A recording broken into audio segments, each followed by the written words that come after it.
వ్యవస్థ ద్వారా under drainage అయినా నిర్మించడం జరిగింది కాబట్టి దోమల బెడద తగ్గుతుంది. అదేవిధంగా మన పంచాయతీ వాళ్ళు మళ్ళీ ఎండకాసం మనకి బ్లీచింగ్ అది కొట్టి మళ్ళీ దోమలకు స్ప్రే చేస్తారు. వాళ్ళు ఎప్పుడో చేస్తారు కాబట్టి మీరు ఆ ఇంటి దగ్గర మీరు మాత్రం ముందుగా శుభ్రం చేసుకుంటే కనుక మీ ఆరోగ్యాన్ని మీరు కాపాడుకునేటట్లు ఉంటుందన్నమాట. ఆ విధంగా మనకి రాబోయే రోజుల్లో ఈ డ్రైనేజ్ వ్యవస్థ కూడా పెట్టడం జరుగుతుంది.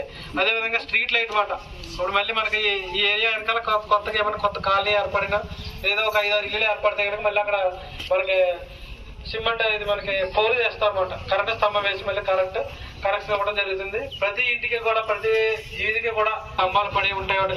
మన గ్రామ సభలో చర్చించుకునే తీర్మానం చేసుకుంటే కనుక రాబోయే రోజుల్లో ఆ స్ట్రీట్ లైట్ కూడా వేసుకునే వెసులుబాటు కల్పించడం జరుగుతుంది అన్నమాట.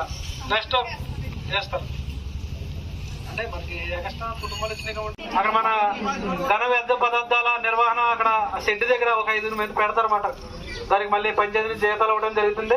దానికి మళ్ళీ తెచ్చిన చెత్త అంతా అక్కడ కెమికల్స్ వేసి ఒక మనకి 2-3 తాటర్లో చెత్త అంతా కలిపి ఒక మనకి 50 కేజీల కింద డ్రై కింద అయిపోతుంది అన్నమాట. కెమికల్స్ కలిపేస్తారు. అదంతా ఇలా ఉండకుండా అయిపోతుంది.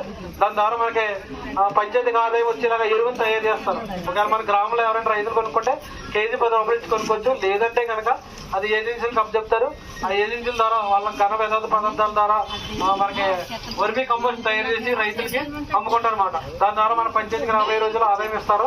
దాని ద్వారా మనకి ఇప్పుడు గ్రీన్ వెహికల్ అయ్యి పనిచేయట్లేదు కాబట్టి రాబోయే రోజుల్లో ఇది మళ్ళీ నిధులు సమకూర్చి ఈ పంచాయతీ వ్యవస్థను బాగా అభివృద్ధి చేయాలన్న పథకంతో ఈ రాబోయే రోజుల్లో ఈ పంచాయతీ మంచి గ్రాంట్లు ఇవ్వడం జరుగుతుంది.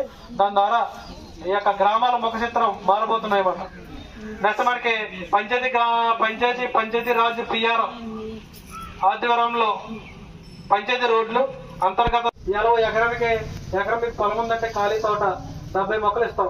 కొబ్బరి అయితే మామిడి అయితే ఆ 70 మొక్కలకి 3 సంవత్సరాలు కలిపి 1,80,000 పెట్టుబడి కింద ఇస్తాం. అది మీరు మొక్క కొన్నందుకు గవర్నమెంట్ ఇస్తుంది, పాతినందుకు గవర్నమెంట్. మీరు నెల మళ్ళీ అక్కడ చెత్తది కలుపు తీసుకున్నందుకు పొదల కింద తీసుకున్నందుకు మళ్ళీ మొక్కకు వచ్చి నెలకు వచ్చి 1000 రూపాయలు ఇవ్వడం జరుగుతుంది. మళ్ళీ నీళ్లు పోసుకున్నందుకు 5 రూపాయలు 75 పైసలు మొక్కకి ఇస్తాం నీళ్లు. అంటే ఇవి 3 నెలలు ఆపేస్తాం వర్షాకాల సీజన్ కాబట్టి. కనుమ 8 నెలలు మీకు వాటర్ పోసుకున్నందుకు మీకు మొక్కలు పెంచుకున్నందుకు 1,80,000 ఇవ్వడం జరుగుతుంది అన్నమాట. అలాగే ఎవరైనా చిన్న రైతులు ఎవరైనా ఉంటే కనుక రాబోయే రోజుల్లో అలా ఎవరైనా ఉంటే ఆ తోటలు వేసుకుంటే కనుక ఉపయోగం అన్నమాట. ఇప్పుడు మనకి గవర్నమెంట్ ఆఫ్ ఇండియా మునగ వేసుకోమని చెప్తుంది. ఎందుకంటే ఈ రోజు మునగలో ఉన్న ప్రోటీన్ దేంట్లో లేదు. ఈ రోజు మనకి ప్లేట్లెట్స్ సరిపోయి అంటే బ్లడ్ లేదు. ఆ మునగ రసం తాగమంటున్నారు బ్లడ్ ఇంప్రూవ్ అవ్వడానికి. ఆ విధంగా ఏంటంటే ఆ మునగ మనం ఏదో శాస్త్రం ప్రకారం ఆషాఢంలో 2-3 సార్లు వండుకోవాలనుకుంటాం. కానీ వారానికి 2 సార్లు ఒకసారి వండుకోవాలి మునగ. ఇప్పుడు మునగ ప్రయారిటీ కింద అవసరం కింద గవర్నమెంట్ ఆఫ్ ఇండియా గుర్తించింది కాబట్టి కనీసం మీ ఇంటి దగ్గర 5 సెంట్లు ఉన్నా 10 సెంట్లు ఉన్నా మీకు మునగ మొక్కలు ఎన్ని పడతాయి మేము గవర్నమెంట్ ద్వారా ఇప్పించడం జరుగుతుంది. దానికి 2 సంవత్సరాలు పెట్టుబడి ఇస్తుంది గవర్నమెంట్. అది కూడా మీరు ఎవరైనా చిన్న తోట ఉన్నా కానీ వేసుకోవచ్చు. అదేవిధంగా ఆడవాళ్ళు ఎవరైనా పూల తోట ఉంటే కనుక మళ్ళీ గులాబీ ఈ తోటను కూడా పెంచుకుంటే కనుక అది కూడా 2 సంవత్సరాలు పెట్టుబడి ఇస్తుంది. మొక్కలు కూడా గవర్నమెంట్ ఇస్తుంది. ఒకవేళ మీకు రాబోయే రోజుల్లో శుభముహూర్తాలు ఏమైనా ఉంటాయి కనుక ఆ ఫ్లవర్ డెకరేషన్ బోర్డు చెరువులు తవ్వేస్తున్నారు. ఒకవేళ చెరువు మళ్ళీ పూడి చేసి పంటకాలం చేసుకోవాలనుకో దానికి సరిసైన బోధి సౌకర్యం ఉండదు. మళ్ళీ కొత్తగా బోధి ఏర్పడతారు. అది కూడా మన పంట కొత్త బోధులు కూడా మనకు తవ్వడానికి ఉపాధి హామీలు ఉన్నాయి. నెక్స్ట్ మనకి ఏంటంటే ఉపాధి హామీ పథకంలో మనకు పనికి వస్తారో కొంతమంది రైతులు పాడ మీద ఆధారపడి ఉంటారు అన్నమాట. ఎవరైనా గేదెలు కానీ మేకలు కానీ లేదంటే కోళ్ళ కానీ ఇవన్నీ పెంచుకుంటే కనుక గవర్నమెంట్ కొంత సబ్సిడీతో వాటికి గృహాలు నిర్మిస్తుంది అన్నమాట. షెడ్లు ఇప్పుడు మనకి గేదెలు ఉన్నాయనుకో ఏదో పాకల సిల్స్ అన్నీ ఉంటాయి. అవి ఉంటారు స్థలం సెంటు ఒకళ్ళు భూమి ఒకరి పేరు మీద ఉండి పొలం ఒకరి పేరు మీద ఉండి గేదెలు ఒకరి పేరు మీద ఉంటే చెల్లదు. లేదంటే ఆ కుటుంబం అంతా కలిపి ఏదో ఫ్యామిలీ సర్టిఫికేట్ ఇస్తారు అది కూడా చెల్లదు. లేదా అక్కడ ఆ రైతు దగ్గర కౌలు దగ్గర చేసి అక్కడ కడతారంటే చెల్లదు. ఆ భూమి ఎవరి పేరు మీద ఉందో గేదెలు వాళ్ళకు ఉండాలి. వాళ్ళ పేరు మీద మనకి షెడ్ వేయడం జరుగుతుంది అన్నమాట. ఈ షెడ్ వేయడం వల్ల 2 గేదెలు ఉంటే కనుక 1,15,000 ఉచితంగా ఉపాధి హామీ నిధులు ఇవ్వడం జరుగుతుంది. దానికి 1/2 సెంటు ఉండాలన్నమాట. దానికి సైజు కూడా 15 అడుగులు పొడవు ఉండాలి, 14 అడుగులు వెడల్పు ఉండాలి. ఈ విధంగా ఈ కొలత ప్రకారం చేసుకుంటే కనుక ఈ 1,15,000 ఇవ్వడం జరుగుతుంది. ఇది కూడా మీరు వెటర్నరీ డాక్టర్ గారు పశువుల డాక్టర్ గారి దగ్గరికి వెళ్తే ఆ పొలం మీద గేదెలు నిజంగా మీకు ఉన్నాయా లేదా వేరే వాళ్ళయా అని ఆయన ఐడెంటిఫై చేసి సంతకం పెట్టేస్తారు. అప్పుడు దాన్ని మేము ఎస్టిమేట్ చేసి అది మేము శాంక్షన్ పంపించాక అప్పుడు దానికి పేమెంట్ చేయడం జరుగుతుంది. అదేవిధంగా 4 గేదెలు లేదా ఆవులు ఉంటే కనుక 1,85,000 ఇవ్వడం జరుగుతుంది. ఆ సెట్ని మొత్తం 4 గేదెలు ఉంటే కనుక 1,85,000 రూపాయలు ఇవ్వడం జరుగుతుంది. దానికి కూడా 1 సెంటు ఉండాలి, పొడవు 26 అడుగులు ఉండాలి, వెడల్పు 17 అడుగులు ఉండాలి. ఈ విధంగా ఉంటే కనుక 1,85,000 ఆ షెడ్ని మొత్తం ఇవ్వడం జరుగుతుంది. నెక్స్ట్ 6 గేదెలు లేదా ఆవులు ఉంటే కనుక 2,30,000 ఇవ్వడం జరుగుతుంది. 2,30,000 ఇవ్వడం జరుగుతుంది. దానికి కూడా 1.3 సెంట్ పొలం ఉండాలి దెబ్బ. దానికి ఏంటంటే 33 అడుగులు పొడవు ఉండాలి, 17 అడుగులు వెడల్పు ఉండాలి. గేదెలు మేపుకునే వాళ్ళు ఎవరైనా ఉంటే కనుక మనకి గ్రామ కార్యదర్శి గారు, సర్పంచ్ గారు, ఇక్కడ కూటమి అభ్యర్థులు ఉన్నారో వాళ్ళ దృష్టికి తీసుకొస్తే కనుక రాబోయే రోజుల్లో మనం ఇవి చేసుకుంటాకే పంచాయతీ ద్వారా అవకాశం ఉంది. అదేవిధంగా గొర్రెలు, ఒకవేళ మనకి ముస్లిమ్స్ ఉన్నా మనకి గొల్లలు ఎవరైనా ఉంటే కనుక గొర్రెలు పెంపకానికి కూడా ఉపాధి హామీ పథకం ద్వారా ఇవ్వడం జరుగుతుంది. 40 గొర్రెలు లేదా మేకలు ఉంటే కనుక 1,30,000 ఇవ్వడం జరుగుతుంది ఆ షెడ్ వేసుకుంటాకే. ఆ 1,30,000 కూడా 0.7 సెంట్స్ ఉండాలన్నమాట. అంటే 1/2 సెంట్ కన్నా ఎక్కువ ఉండాలి.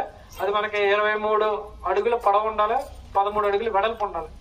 ఆ విధంగా షెడ్ కూడా చేసుకోవచ్చు. 50 గొర్రెలు లేదా మేకలు ఉంటే కనుక 2,30,000 ఇస్తున్నాం ఆ షెడ్ నిర్మాణం కోసం. ఆ 2,30,000 కూడా 50 గొర్రెలు మేకలు ఉంటే కనుక వాళ్ళు ఉపయోగించుకోవచ్చు. దానికి 1.3 సెంట్స్ స్థలం ఉండాలి, 30 అడుగులు పొడవు ఉండాలి, 20 అడుగులు వెడల్పు ఉండాలి. ఓకే, మనకి నెక్స్ట్ పాయింట్ ఏంటంటే కోళ్ళ పెంపకం. ఇప్పుడు ఏంటంటే మనం వారానికి 2 సార్లు చికెన్ తింటాం. ఆ చికెన్ వల్ల ఎంత అనర్థం ఉందో మనకు తెలియదు. జస్ట్ 45 రోజుల్లో ఒక కోడిని మేపేస్తున్నారు అనమాట. ఫార్మ్ ఏంటి బాయిలర్ కానీ ఒక ఇంజక్షన్ ద్వారా 45 రోజుల్లో 3 కేజీల నుంచి 5 కేజీలు వెయిట్ ఇచ్చేస్తుందన్నమాట.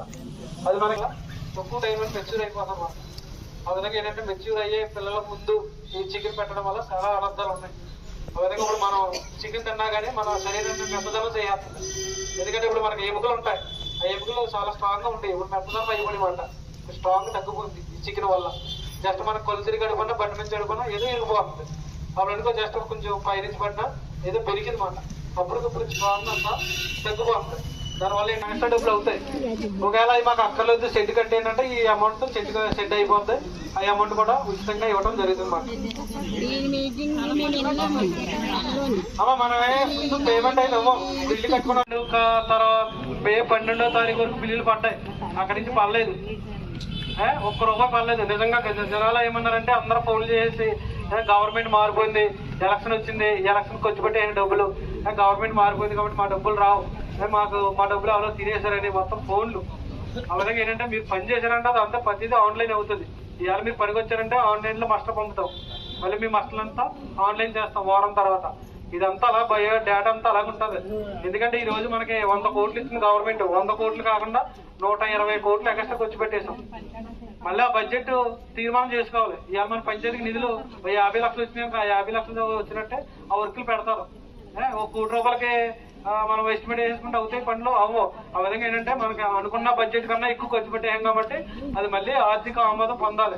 అది ఎక్కడ కేంద్ర ప్రభుత్వం, అది మళ్ళీ ఆర్థిక మంత్రి గారు దీనికి పర్మిషన్ ఇవ్వాలి, మళ్ళీ దాన్ని తీర్మానం చేయాలి, కమిషనర్ గారు దీనికి గ్రాంట్ రిజల్ట్ చేయాలి.